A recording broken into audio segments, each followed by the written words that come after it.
Most people think owning a $300 million superyacht is the ultimate symbol of power. Floating palaces, helipads, wine cellars, private submarines. But what most people never see is the hidden hierarchy running the entire operation. Because behind every billionaire relaxing on the top deck, there's an invisible system of dozens of crew members working around the clock. And inside that system, not everyone holds the same power. Some crew members make barely $2,500 a month working 16-hour days. Others quietly control multi-million-dollar decisions without ever appearing in a photo. So what is it actually like to work on one of these floating empires? And more importantly, who really runs the yacht? Because the answer might not be who you expect. Working on a super yacht isn't just a job. It's entering a floating corporate hierarchy that never stops moving. Imagine a luxury hotel, a private jet, and a military ship, all combined into a single vessel. Now imagine living and working inside that system 24 hours a day. A typical $300 million super yacht employs anywhere from 30 to 60 crew members. Every one of them has a specific role.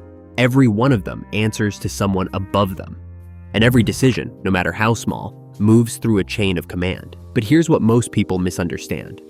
The yacht may belong to a billionaire, but that doesn't mean they're the one running it. Because once you step inside the crew structure, you quickly realize something surprising. The real power sits much deeper in the hierarchy.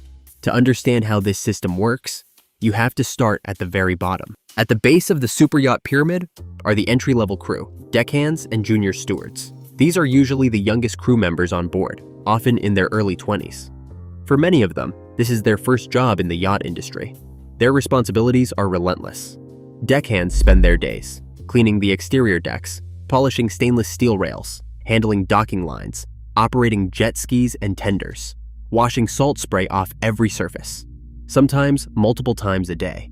Meanwhile, inside the yacht, junior stewards handle hospitality, making beds, cleaning guest cabins, preparing drinks, serving meals, and making sure every surface inside the yacht looks perfect at all times. Because on a super yacht, even a fingerprint on a mirror is unacceptable. Salaries here usually range from $2,500 to $3,500 per month. But the real attraction is tips. During high-profile charter weeks, crew members can receive $5,000 to $10,000 bonuses. But the job comes with pressure, long hours, little privacy, and living in cabins sometimes smaller than a walk-in closet. But this level isn't just about survival. It's about climbing the ladder.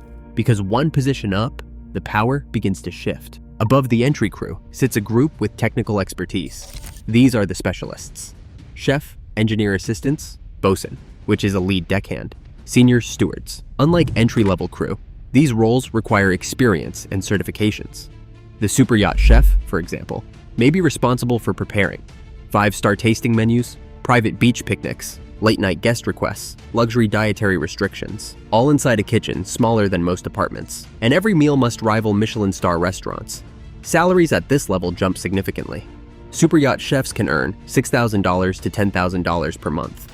Senior stewards typically earn around $4,000 to $6,000. But there's one specialist who quietly controls the rhythm of the entire yacht: the bosun. Think of the bosun as the operations manager of the deck crew. They coordinate water toys, docking procedures, cleaning rotations, guest excursions. If something happens on the exterior deck, the bosun is the one making it happen. But even the bosun answers to someone above them, and this next role begins to carry real authority. Now we're entering the middle management tier of the yacht hierarchy. Two positions dominate this level: the chief stewardess and the first officer. The chief stew runs the entire interior operation. They manage the steward team, control guest experiences, coordinate events, handle high-profile requests from billionaires, celebrities, and royalty. Imagine organizing a private dinner for 12 guests on a yacht in Monaco, while the yacht is moving, while weather conditions change, while guests request completely different meals, all at the same time. That's the chief stew's job. Meanwhile, on the operational side, the first officer handles navigation logistics. They assist the captain with route planning, crew coordination, safety procedures, maritime compliance. In many ways, the first officer acts like a vice captain. And here's where salaries start reflecting real authority. Chief stew, $6,000 to $8,000 per month. First officer, $8,000 to $12,000. But even these roles still operate inside someone else's command. because above them, there's a position that carries enormous responsibility and enormous pressure. At the top of the crew hierarchy sits the most visible authority on the yacht, the captain. This is the person legally responsible for everything that happens on board: navigation, safety, crew management, guest security, maritime law. If something goes wrong, the captain is the one answering to authorities. But commanding a $300 million super yacht requires far more than sailing skills. Captains often manage budgets exceeding $20 million per year, crew teams of 50+ people, complex global itineraries, and ultra-high-profile owners with extreme expectations. The pressure is enormous, but so is the compensation.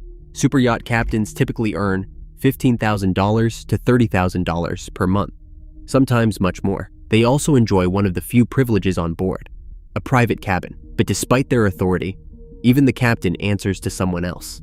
And this is where the hierarchy becomes truly interesting, because the real power behind the yacht often never steps on board. Behind every mega yacht operation is someone most people never hear about: the yacht manager. This person usually works for a private management company, and they control the yacht's entire business operation. While the captain runs the ship day to day, the yacht manager oversees maintenance budgets, crew hiring decisions, insurance contracts, refits and upgrades, docking arrangements worldwide.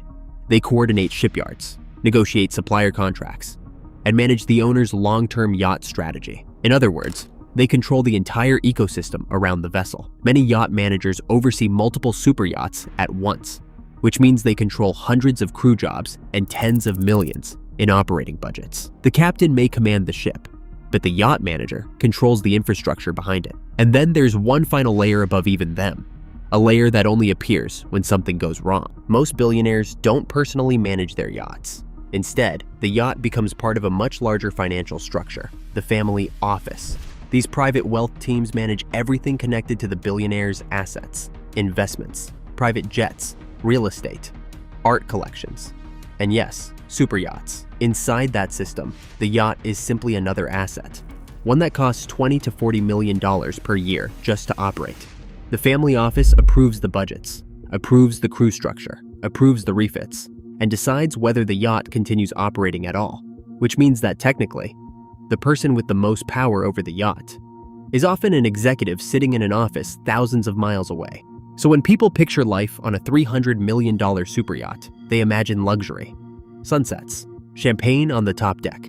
But below that surface, there's an entire hidden hierarchy keeping the system alive. Deckhands scrubbing salt from the railings, chefs preparing 5-star meals in rolling kitchens, chief stews managing billionaires' expectations, captains navigating oceans, and yacht managers orchestrating the entire operation behind the scenes. But the biggest surprise of all, the yacht might look like it belongs to the billionaire relaxing on the deck chair. Yet the real control often sits with people you'll never see, people quietly managing the system from the shadows. Because in the world of super yachts, just like in many elite industries, the person enjoying the view isn't always the one running the ship. So now that you've seen the hidden hierarchy behind a $300 million super yacht, would you actually want to work on one? Or does the reality look very different from the luxury we all imagine? Let me know what you think in the comments.